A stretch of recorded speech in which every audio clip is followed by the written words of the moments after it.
Hello everyone, welcome to our today lecture. In our today lecture, we are going to discuss that what is meant by residual and how we can get residual for our data set. So basically, for this, you have to bring all of your data into a views. So first of all, I am going to bring my all data into a views. So this is my a views file. So then I have to click on new file, new.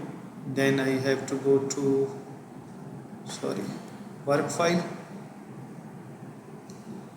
Then I have to enter the start and end date of my data set, and then I have to click on OK.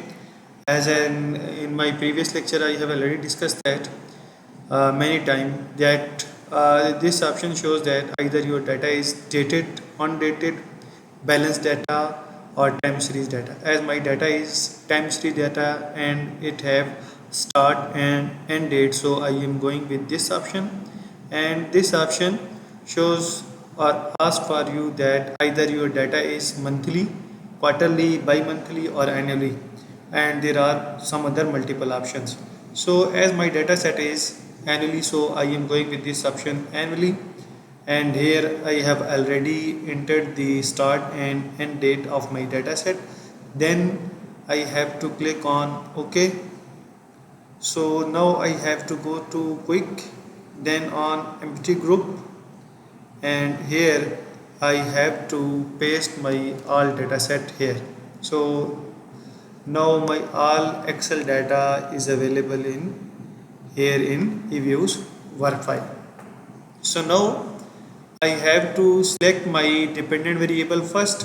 So let's suppose this variable GDPG is my dependent variable.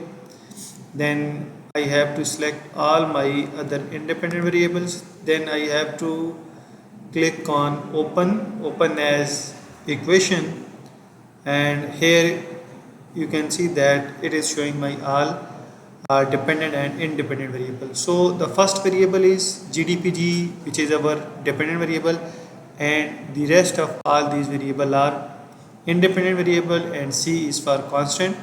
You can also write C here very next to the dependent variable. Then you have to click on OK. So this will give you the result for OLS estimates. So now for the residuals, you have to go to view, and then you have to click on actual fitted residual. Then you have to go to actual fitted residual table. This will give you the estimated value for the actual fitted residual. So before doing this, let's discuss a little bit that what is meant by residual. Basically, as you can see that I have written here our model. Y is showing our dependent variable. A naught is our constant or intercept.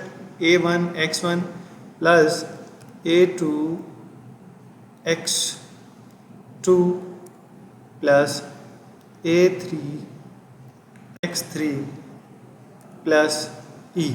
So as you can see that here, as I have three variables, three independent variables, GOV, POPD and FDI.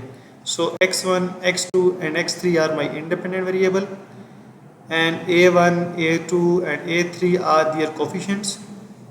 A naught is the constant, and Y is my dependent variable, which is GDPG. So what is mean by this E? So basically E shows that the difference between actual and estimated value. So E is equals to actual minus estimated values. So here E is showing the difference between actual minus estimated. So basically in this particular model we have taken only these three variables, x1, x2 and x3. So there are a lot of other variables which can affect our dependent variable. For example, x4, x5, x3, x6, x7 and up to so on. So if we discuss about this particular model, in this particular model we are saying that GDPG is affected by GOV, POPD and FTA, but there are many other variables which can affect our GDP like interest rate, inflation, investment, and there are so many other variables. So all of the effect of these variables which we have not included in our model, the effect of those variable goes to E, which is our residual or the error term. So basically error term shows the effect of those variable which we have not included in our model, and this is how we can calculate our residual, which is actual minus estimated. So now let's get the value for the residual. So view, we have to go to view, then we have to go to actual and fitted residual, and this first option gives us the table for actual and estimated. If we click on the second graph, it will give us the graph for the actual and fitted residual graphs. So now we are going to this option, which is actual and fitted residual. So as you can see, this will give us the graph for our values or our model which we have discussed here. So this is the showing actual value, the actual data which we have bring in our model, and this is the fitted value, and this is the residual.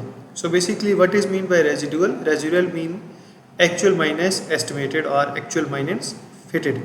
So this is actual. So how we can get this residual? This minus this 4.84 minus 4.09 will give us this residual, and similarly 1.014 minus 4.11 will give us this value. So this is how we can get the actual residual. So this line here, this line, the straight line is also called the estimated line or the fitted line or the regression line. So all the values which are on the right side, so you can here see that this value is on the right side of the fitted line. So all the values which are on the right side of the fitted line are negative positive values, and all the values which are on the left side of the this fitted line represent the negative value. So here you can see the first value, which is 0.75. So this is 0.75, and the second value is minus 3.09. So minus 3.09, and then minus 1.57, then minus 0.40. So all the negative values lies left to the fitted line or the regression line, and all the positive value lies to the right side of the fitted line. So this is how we can get the residual table and residual actual estimated residual graph. So if you are interested in residual graph, then you have to click here, and this will give you the residual graph for your dependent variable, because we are interested in that how our dependent variable is affected by these independent variables. So residual graph always gives you the graph for your dependent variable. So this is how you can get the graph for your residual, or you can estimate your residual table or graph. And if you want to show that actual fitted residual graph, you can also draw this graph by clicking on this option. So this gives you the graph for actual and estimated. So here the blue line is showing the residual, and the yellow line is showing the actual, and the red line the green line is showing the fitted line. So the difference between these two lines is our residual. So I hope you have learned something new from our today lecture. If you have any question regarding our today lecture, you can ask me. Thank you.